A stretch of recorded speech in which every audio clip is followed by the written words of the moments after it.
Good morning, students. In previous class, we studied that vocal cords. In human beings, vocal cords produce the sound. Now today we will discuss that how we listen the sound from our surroundings. Means हमारे surroundings में जो भी sound produce हो रही है वो हमें कैसे सुनाई देती है। तो उसके लिए जो जरूरी ऑर्गन है हमारी बॉडी में वो क्या है? ईयर। ह्यूमन ईयर जो है वो सराउंडिंग्स की जितनी भी वाइब्रेशंस हैं उन्हें कलेक्ट करता है और कलेक्ट करके हमारे ब्रेन तक पहुंचता है और हम उनको सुनने के लिए केपेबल हो पाते हैं। तो ह्यूमन ईयर जो है it is divided into 3 parts. Human ear के स्ट्रक्चर को हम फर्स्ट में स्टडी करेंगे। ह्यूमन ईयर जो है वो 3 पार्ट्स में डिवाइडेड है। इस बाहर वाले जिसमें हमारा पेना, ear canal and ear drum, ये 3 चीज जिसमें शामिल है। ये क्या कहलाता है? हमारा एक्सटर्नल ईयर। उसके बाद बीच में 3 बोन्स होती हैं, उन्हें हम बोलते हैं मिडिल ईयर। और अंदर उससे अंदर का जो पार्ट है जिसमें ऑडिटरी नर्व एंड कोक्लिया होता है उसे हम बोलते हैं इनर ईयर। जो हमारा एक्सटर्नल ईयर है ये बेटा ये ईयर जो हमें दिखाई दे रही है, ये जो बड़ा सा फनल शेप्ड स्ट्रक्चर है दैट इज कॉल्ड द पिना। तो ये जो फनल शेप्ड स्ट्रक्चर है ये आगे जाके एक नैरो ट्यूब में कन्वर्ट होता है जिसे हम बोलते हैं ईयर कैनाल।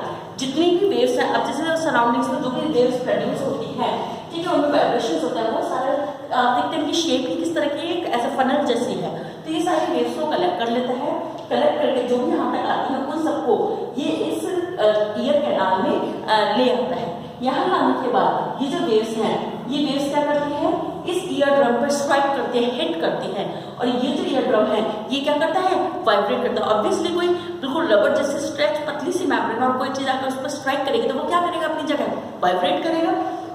ये जो वाइब्रेशन करते हैं इसकी वजह से हैमर, यहाँ पर ये 3 छोटी बोन्स होती है, हैमर, इसके बाद ये एंगल और दिस इज स्टाइरप, इसको स्टैपीज भी बोलते हैं। ये जो हैमर है इससे ये हिट करता है, कभी वाइब्रेट हो रहा है और एक साइड हैमर है तो हैमर से क्या करेगा? वो बार बार हिट करेगा और ये जो सारे साउंड वेव्स हैं ये आगे ट्रांसफर हो जाती है। ये हैमर जो है इन हैमर, एंगल और ये जो स्टाइरप है इसका वर्क क्या है कि पूरी जो वेव्स हैं उनको कई गुना बढ़ा देती है, उनका एम्पलीट्यूड बढ़ा देती है। जैसे माइक है, माइक हमारे क्या करता है? साउंड को बढ़ा देता है ना, उसका एम्पलीट्यूड बढ़ा देता है। सेम ऐसे ये जो मिडिल ईयर वाली बोन्स हैं, ठीक है, ये जो वेव्स आ रही थी उन्हें और ज्यादा स्ट्रॉन्गर कर देती है और स्ट्रॉन्ग करके फिर उन्हें कहाँ भेज देती है? इस कोकिलिया में। कोकिलिया जो है इसमें व्हाइट कलर का फ्लूइड भरा हुआ होता है और जिसमें बहुत सारे न्यूरॉन्स, नर्व सेल्स होते हैं जो कि सेंसरी नर्व्स का काम करते हैं। वो सारे उन वाइब्रेशंस को ले जाकर ऑडिटरी नर्व तक ले जाता है। ऑडिटरी नर्व कहाँ तक ले जाता है? वो ब्रेन तक। ब्रेन में जाकर जितनी सारी वेव्स हैं वो ब्रेन में जाती हैं तो ब्रेन उनको इंटरप्रेट करता है, कोडिंग करता है, ठीक है, और उसको मतलब वो क्या साउंड है उसको फिर हम सुनने में केपेबल हो पाता है। सेम वैसे ही वर्किंग है जैसे ईयर की होती है, ठीक है। तो इस ढंग से हम किसी भी सराउंडिंग साउंड को सुनने के लिए केपेबल हो पाते हैं और हमें इसी तरह से वाइब्रेशंस हियर हो पाते हैं। इसके लिए हम एक छोटे सी एक्टिविटी भी करके देखा, आपकी बुक में भी दी हुई है कि हमने क्या किया, एक कोका कोला वाला जो कैन होता है, ठीक है, वो हमने ले लिया और उसका जो है ये ऊपर नीचे का जो बॉटम पार्ट है इसको क्या किया? हमने हटा दिया, ठीक है। हटाने के बाद दोनों साइड से हमने हटे हुए। अब उसके बाद हमने इस पे बलून की या कोई भी रबर की पतली स्ट्रेच मेम्ब्रेन इसको अच्छे से यहाँ पे फिक्स कर दिया, रबर बैंड से स्ट्रेच कर दिया और उस पर कुछ हमने छोटे छोटे गेहूं के दाने या दाल के दाने कुछ भी हमने उस पर डाल दिया। अब उसके बाद हमने इसमें यहाँ नीचे से साउंड प्रोड्यूस किया, हमने बोला हुर्रे हुर्रे। तो इस ढंग की साउंड में क्या हुआ कि एकदम से यहाँ से जब हमने बोला तो वो साउंड जब सीधे यहाँ गई और उसकी वजह से इस मेम्ब्रेन में थोड़ा सा क्या हुआ?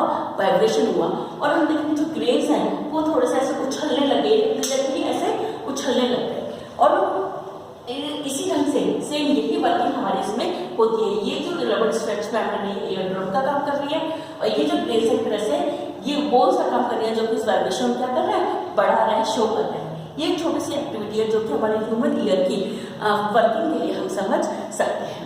बच्चे इसके बाद आपकी बुक में कुछ इंपॉर्टेंट टर्म्स दी हुई है जो कि साउंड से रिलेटेड है, that is amplitude, frequency and time period. हमने 7th क्लास में आप लोगों ने बॉब देखा होगा, simple pendulum. Simple pendulum is nothing, it is an long thread considering and metal Bob, ठीक है। इसमें कैसे मेटल की बॉब होता है, बॉल जैसी, ठीक है, स्पीयर होता है बिल्कुल, और एक थ्रेड से हम उसको किसी कील से हैंग कर देते हैं। हैंग करने के बाद, ठीक है, अब ये हमारा एक सिंपल पेंडुलम है, इससे हम इसका वाइब्रेशन इससे से प्रोड्यूस करते हैं। कैसे कि मान लीजिए यहाँ पर ये है, इसको हमने थोड़ा सा लिया, फोर्सफुली हमने उसको छोड़ दिया, तो ये क्या होगा, इधर उधर क्या करेगा, मूव करेगा। This is called the vibratory और ऑसिलेटरी मोशन। ठीक है, कोई भी चीज, जैसे मान लीजिए यही है, घड़ी में आप देखते हैं जो पुरानी क्लॉक्स है उसमें नीचे भी एक पेंडुलम लगा होता है जो कि इस ढंग से हिलता है। ठीक है, तो वो जो पेंडुलम है इसमें ये जो हिलता है, ये यहाँ गया, फिर यहाँ गया, फिर यहाँ आया, तो ये क्या कहलाते हैं, ऑसिलेशन, चक्कर हम जिसे राउंड बोलते हैं। इनसे हम कुछ टर्म्स पढ़ेंगे। सबसे पहले हम पढ़ेंगे एम्पलीट्यूड। एम्पलीट्यूड क्या है बेटा, जहां पर बॉब बिल्कुल फिक्स है वो पोजीशन कहलाती है, इसकी मीन पोजीशन।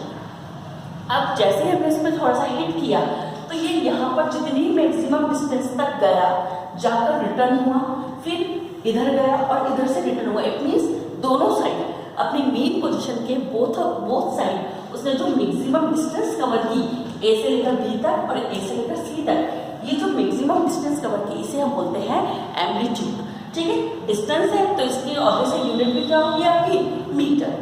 ये जो एम्पलीट्यूड है ये ही साउंड की लाउडनेस को प्रेफर करता है। जिस साउंड की जितना ज़्यादा एम्पलीट्यूड होगा तो उसकी लाउडनेस उतनी ही तेज होगी। यानी अगर मैं बोल रही हूँ, हाँ बच्चों आप लोग पढ़ाई कर रहे हो या नहीं, हाँ बच्चों आप क्या कर रहे हो, पढ़ाई कर रहे हो या नहीं, तो देखिए दोनों ही साउंड में डिफरेंस है। तो किसका एम्पलीट्यूड ज़्यादा है, जिसमें मैंने लाउडली बोला। क्यों स्टूडेंट्स, क्या हो रहा है, पढ़ाई हो रही है या नहीं हो रही। ठीक है, तो यहाँ पर साउंड क्या हो गई, मेरी थोड़ी लाउड हो गई, तो उसका इट मीन्स एम्पलीट्यूड क्या था, बड़ा था। ठीक है, अगर मैं कहूँ बच्चे आप पढ़ रहे हैं ना, तो ये क्या हो गया, ये फीवर साउंड हो गया, धीमी हो गई, तो यहाँ पे एम्पलीट्यूड क्या हो गया, कम हो गया। इट मीन्स हम देखें तो amplitude is directly proportional to the loudness, कि अगर एम्पलीट्यूड बढ़ा है तो लाउडनेस भी ज़्यादा होगी। ये एक सीधा रिलेशन है, लेकिन इन्वर्सली इसमें ये कह लीजिए कि ये ठीक है कि ये 2 है, ये मतलब ये भी बढ़ेगा तो ये भी बढ़ेगा, लेकिन इसमें एक्चुअल में रिलेशन क्या है, amplitude is an square of the loudness, यानी लाउडनेस का डबल होता है। ये चीज़ अभी आपको बड़ी क्लासों में पता चलेगी। तो आई थिंक एम्पलीट्यूड आपको क्लियर हो गया। नेक्स्ट है आपका frequency. Frequency is to and fro motion.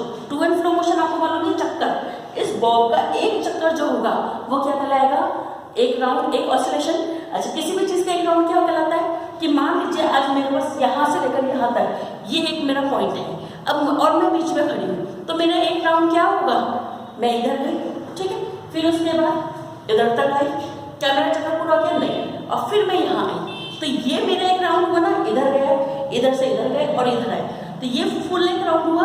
Same ऐसे इसका एक ऑसिलेशन क्या कहलाएगा, ए बी, ठीक है, फिर बी ए सी और फिर सी ए, यानी यहाँ ये पूरा एक राउंड है। This is called the one oscillation. Frequency क्या है, number of vibrations upon second, यानी एक सेकंड में कितने चक्कर वो लगा रहा है, ये कहलाता है फ्रीक्वेंसी। ठीक है, frequency is directly relate to the pitch. अभी हम अगले वीडियो में पढ़ेंगे पिच, ठीक है, उसको रिलेट करती है। इसकी यूनिट क्या है, हर्ट्ज, ठीक है, हर्ट्ज इसकी यूनिट होती है जिसमें कि हम इसको मेजर कर सकते हैं। नेक्स्ट आपका time period. Time period it is an reciprocal of the frequency, यानी फ्रीक्वेंसी क्या था कि एक सेकंड में वो कितने चक्कर ले रहे हैं, तो इसका उल्टा क्या हो गया कि वो एक चक्कर को लगाने में कितना समय ले रहा है, वो क्या कहलाएगा, इसका टाइम पीरियड। तो वो क्या हो गया, फ्रीक्वेंसी का रेसिप्रोकल हो गया। सो बच्चे इसकी यूनिट भी क्या हो गया कि सेकंड्स हो गई। I hope all of you clear these all are the point, these all are points. In next video we will discuss the next terms. Till then, have a good day.